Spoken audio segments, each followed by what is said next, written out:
Ito, mga kababayan. Sunod nating pag-uusapan ay patungkol dito kay Erese, kay Tinio, at kay Libeste. Kung naalala ninyo mga kababayan, merong ipinakalat si Representative Tinio, no?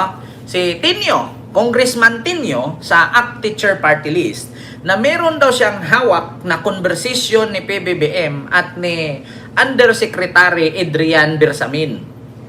Ang laman daw ng message na palitan ay kickback, usapang kickback. May 2 million daw na pinadala, may pera daw na tinanggap at ipinadala kay ganito, pero hindi alam kung saan galing at saan gagamitin. Ang conversation na hawak nila ay pinadala at tatanggapin. Yun lang. So ngayon mga kababayan, nung tinanong itong si Libeste, kasi ang sabi ni Tinio, galing daw ito kay Leandro Libeste. So ngayon, nung tinanong si Leandro Libeste, ang sabi ni Leandro Libeste, wala akong alam dyan, itanong nyo kay Tinio, itanong nyo kay Erese. Nagtuturuan na sila. Kasi mga kababayan, wala naman talaga. So ngayon, bukod doon, mga kababayan, may dinagdag itong si Edgar Erese. Anong dinagdag niya? Si Andrew E. daw nakatanggap ng 68 million na talent fee. Talent fee ni Andrew E. 68 million galing sa kickback. Ito panoorin ninyo mga kababayan kung gaano ito kasinungaling ito mga hayop. Mandami talaga. Alam nyo, sa totoo lang, gawaan nyo na lang ng kwento si PBBM. Tapos pag nabuko kayo, magtutulukan kayo. Ito. Si Andrew E. daw mga kababayan, nakatanggap ng 68 million galing sa kickback sa flood control. Ito pakinggan ninyo. 68 million pesos bilang talent fee para sa isang performer na ginamit ng administrasyon sa kampanya. Pagkatapos nakalagay doon kung magkano yung mga binibigay, actually tinanong ko si Congressman Chanco, totoo ba na binayaran mo si Andrew E. ng ganito? Yes, sabi niya. 68 million pesos bilang talent fee para sa isang performer na ginamit ng administrasyon sa kampanya. Pagkatapos nakalagay doon kung 68 million. Ito mga kababayan. 68 million. Bayad ni PBBM kay Andrew E. para mag-perform sa pangangampanya. Ngayon mga kababayan, kung pakinggan mo, sasabihin agad ng mga DDS yan, grabe no, pera ng taong bayan pinangbayad ni PBBM kay Andrew E. para mag-perform. Sabi ni Erese, tinanong daw niya si Toby Chanco, oo daw. Nagbayad daw si Toby Chanco galing kay PBBM. 68 million kay Andrew E. Ngayon, mga kababayan, ang sabi ng mga DDS, basahin ko yung comment basahin ko yung comment. Ito, mga kababayan. Kaya pala tahimik lahat sa loob mga kasamahan. Pinoy ubos ang tax ng Pilipino. Kaya pala pasyal sa US si Andrew E. at nakabili ng luxury cars na branded. 68 million para kay Andrew E. Ang mahal naman, ilaos na yun. Ayan yung mga comment. Ito po yan mga kababayan. Gusto ko lang basagin ang mga bobo, tanga-tanga, uto-uto na mga DDS. Ito. Unang katanungan. Paano magkaroon ng kickback si PBBM hindi pa siya presidente nung nag-perform si Andrew E. Paano kukuha ng pera si PBBM sa DPWH na kickback hindi pa presidente si PBBM nung nag-perform si Andrew E. sa pangangampanya ni PBBM? Sino bang presidente nung 2022? Si Digong pa. Sige nga, tanungin ko kayo, mga DDS. Paano si PBBM magbayad ng 68 million galing sa kickback? Ipangangampanya pa lang yun, hindi pa siya nanalo nung panahon na yun. Hindi pa nga natin alam kung manalo ba siya nun o hindi. Kung binayaran man ni Toby Chanco ng 68 million si Andrew E. galing kay PBBM, may karapatan. Si PBBM kahit pa 100 million yan para kay Andrew E. Ang tanong, galing ba sa kickback yon? Paano manggaling sa kickback? Hindi pa naman siya presidente nun. Paano ang galing sa kickback, hindi naman siya presidente nun. Oh, sige, sabihin natin. Sabihin natin na ngayong 2025 election, pinakanta si Andrew E. doon sa Mandaluyong kay Binhor Abalos na lugar. Di ba doon sila nag-last sorte, last na meeting di Avance? Oh, 2025, midterm election. Bakit si PBBM gagastos para kay Andrew E.? Hindi naman si PBBM ang tumakbo.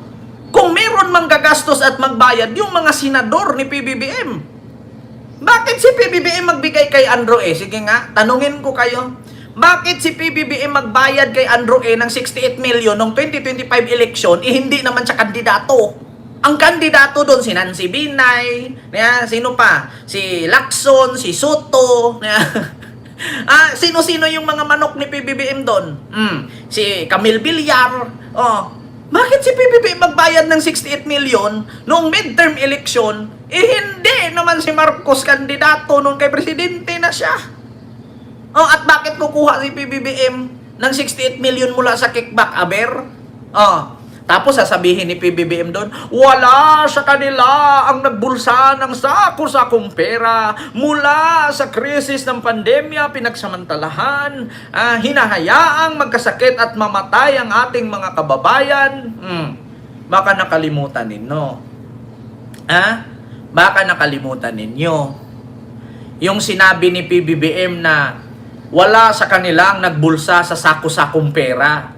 Nakalimutan ninyo yung 100, yung 1 billion sa Malacanang na 10 duffel bag.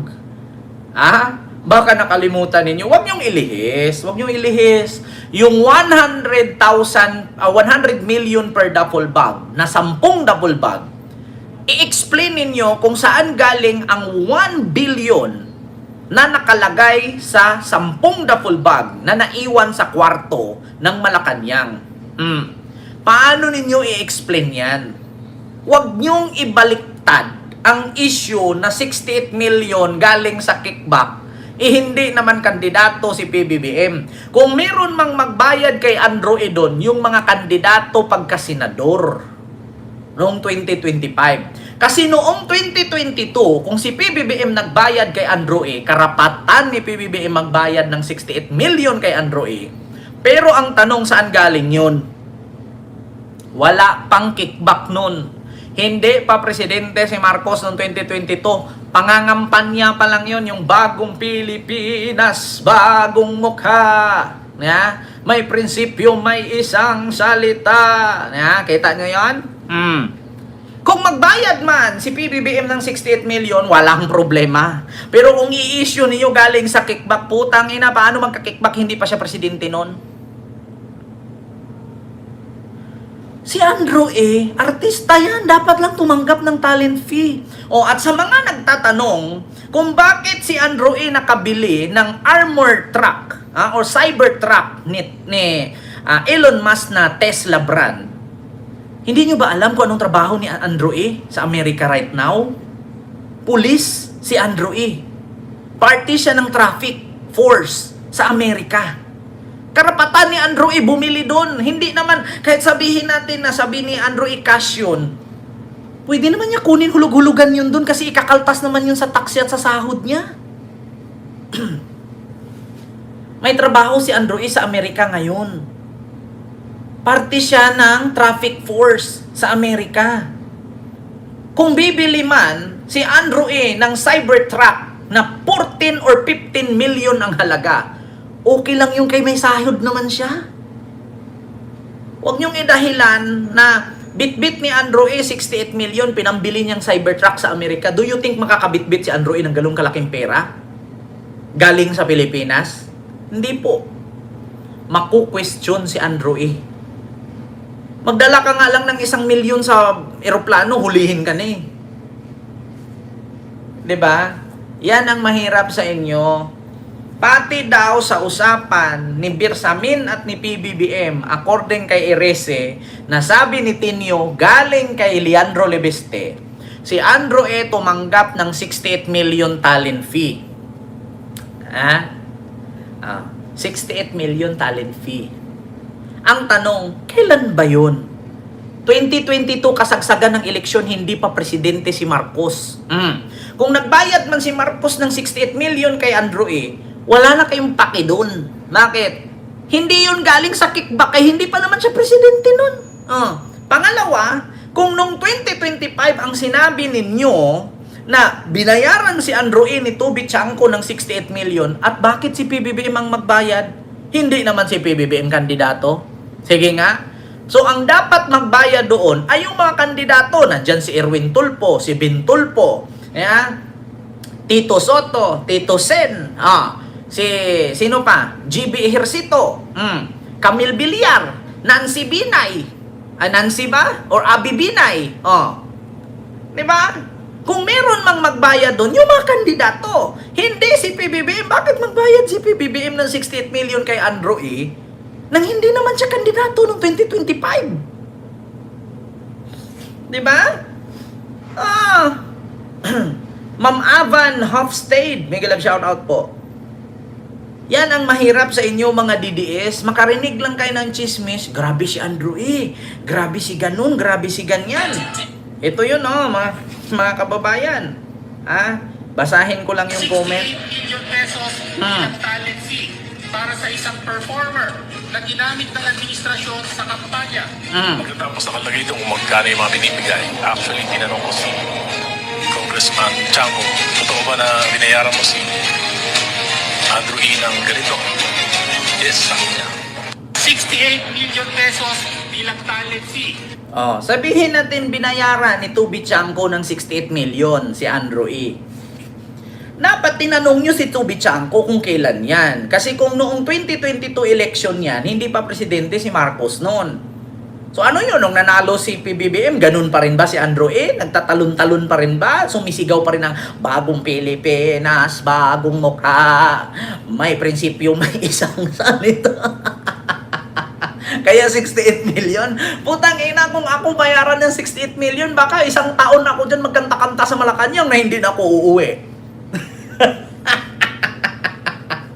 Kung 2025 naman yon, kumanta si Andrew E. sa stage nung panghuling sorte. Panghuling sorte, noong 2025 election, tapos yun na yun, 68 million. Putang ina, nagkapaus-paus pa si Andrew E. Tapos 68 million. Kung ikaw ang magbayad, deserve ba ni Andrew E. yung 68 million? Ganun lang ang kakantahin niya. Nagkapaus-paus siya nung huling sorte. Tapos yung pumunta ng Davao, yun lang naman, 68 million na. Putang ina, kung ganun ang 68 million ang ibayad ko kay Andrew E, di kinuha ko na lang sana ang Blackpink at Mumulan na kumakanta na na na na na na na na na na na na na. Ganun na lang sana dapat. Di K-pop na lang ang kinuha ko. Diba? Di sana kung 68 million, kumuha na lang sana ako ng Hollywood star. Kaysa kay Andrew E, 68 million, nagkapaus-paus. Diba? Di kinuha ko na lang sana, Gangnam Style, sexy lady, whoop, whoop, whoop, diba? Kung 68 million lang din naman ang ibayad mo, putang ina.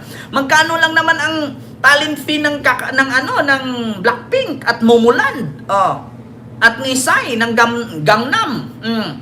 Hindi man umabot ng 20 million yung bayad sa kanila. Korean lang yun di ba? Putang ina, ang kinuha ko na sana si Bruno Mars na sana at si Jennie ng Blackpink na patse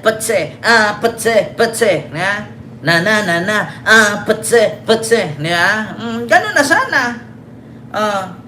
Kung magbayad ako ng ganun kamahal 68 million, tapos 2 show lang ang kanyang tungtungan, tapos laos pa, sabi ng DDS. Sige nga mga DDS, tanungin ko kayo, kung kayo ang tatakbo na mayor, congressman, gobernador o senador, magbayad ka ng 68 million sa singer, tapos 2 beses lang kakanta, diba? Ay nako, Diyos ko.